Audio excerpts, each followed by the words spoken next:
اندرون شہر کے بیچوں بیچ ایک قدیم اور تاریخی مسجد ہے، بہت ہی خوبصورت اور دلکش۔ کافی عرصہ بیت گیا، مجھے کسی کام کے سلسلے میں اندرون شہر جانا پڑا۔ ہمارے ایک عزیز تھے جو قرآن حکیم سے بہت محبت رکھتے تھے اور بچوں کے طبیب بھی تھے۔ ہم وقت قرآن پاک کی تلاوت کرتے رہتے اور ساتھ ساتھ بچوں کا علاج بھی کرتے جاتے۔ میں ان کے پاس موجود تھا کہ مغرب کی اذان ہونے لگی۔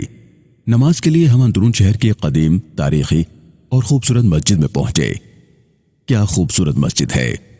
صدر دروازہ بالکل ایسے جیسے واقعی کسی شہنشاہ کا دربار ہو۔ سرخ رنگ کی نفیس اور دیدہ زیب اینٹوں سے بنی، فضا سے دیکھیں تو گویا سرخ یاقوت محسوس ہوتی ہے۔ مسجد کے چاروں مینار ایسے حسین گویا رب کے حضور قیام میں کھڑے ہوں۔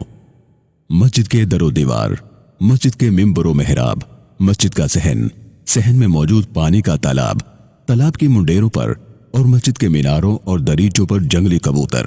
واہ، کیسا خوبصورت نظارہ تھا! مسجد کی فصیلوں، در و دیوار اور منبر و محراب پر کیسے خوبصورت نقش و نگار کندہ تھے۔ اب یہ نفاست اور خوبصورتی مفقود ہو چکی۔ مسجد کے اندرونی حصوں پر نرم و دبیس قالین بچھے تھے کہ قدموں کو گویا سکون مل رہا ہو۔ روشن قندیلوں اور برقی کمکموں نے تو گویا مسجد کے حسن کو چار چاند لگا دیے تھے۔ بہرکیف اذان مکمل ہوئی، نماز کا وقت ہوا، امام صاحب تشریف لائے، اقامت ہوئی اور جماعت تیار ہو گئی۔ مگر ایک بات دل میں پھانس کی طرح پھنس کر رہ گئی کہ اتنی وسیع و عریض اور خوبصورت مسجد میں نمازیوں کی تعداد بہت ہی کم تھی، جبکہ مسجد کے اطراف میں بے شمار دکانیں اور لوگوں کا ہجوم تھا۔ نماز مکمل ہوئی، میں سنن و نوافل سے فارغ ہو کر مسجد کے حسن و دلکشی میں کھویا تھا کہ اچانک کسی کی سسکیوں اور آہوں کی صدا سنائی دی۔ مسجد میں اب چند ہی افراد تھے جو اپنی اپنی عبادت میں مصروف تھے، مگر یہ سسکیوں اور آہوں کی صدا کہاں سے آئی؟ سوچا وہم ہے، پھر سے نرم و دبیس قالین اور منبر و محراب کے نقوش میں کھو گیا۔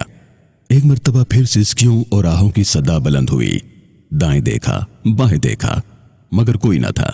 دل میں وسوسہ پیدا ہوا، جسم میں جھرجھری سی محسوس ہوئی۔ سوچا کوئی آسیب تو نہیں، مگر پھر ایک آواز آتی ہے، گھبراؤ نہیں، میں بنت کعبہ ہوں۔ میں بے اختیار بول اٹھا، بنت کعبہ؟ غیب سے آواز آئی، ہاں بنت کعبہ یعنی کعبے کی بیٹی۔ میں مسجد ہوں جس کے نقش و نگار میں تم کھوئے ہوئے ہو۔ روئے زمین پر جتنی بھی مساجد ہیں وہ کعبۃ اللہ کی بیٹیاں ہیں۔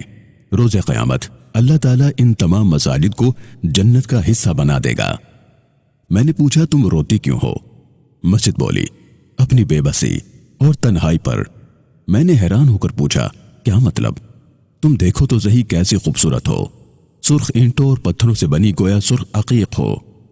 یہ نرم و دبیس قالین، یہ منقش منبر و محراب، یہ بلند و بالا مینار، یہ مضبوط در و دیوار، یہ حسین تالاب اور دریچے، یہ روشن قندیلیں اور قمقمے، آخر تم کیوں پریشان ہو؟ مسجد بولی، ارے نادان، میں مسجد ہوں، کعبے کی بیٹی، اللہ کا گھر۔ مجھے ان منقش منبر و محراب کی نہیں، ان خوبصورت در و دیوار کی نہیں، بلکہ نمازیوں کی تسبیح و تحلیل کی ضرورت ہے، جو نماز میں مسجد میں حاضر ہوں، اپنے قیام، اپنے رکوع اور اپنے سجود سے مجھے آباد کریں، مجھے شاد کریں۔ تم نے دیکھا نہیں کہ اتنی وسیع و عریض اور کشادہ مسجد میں گنتی کے چند نمازی تھے؟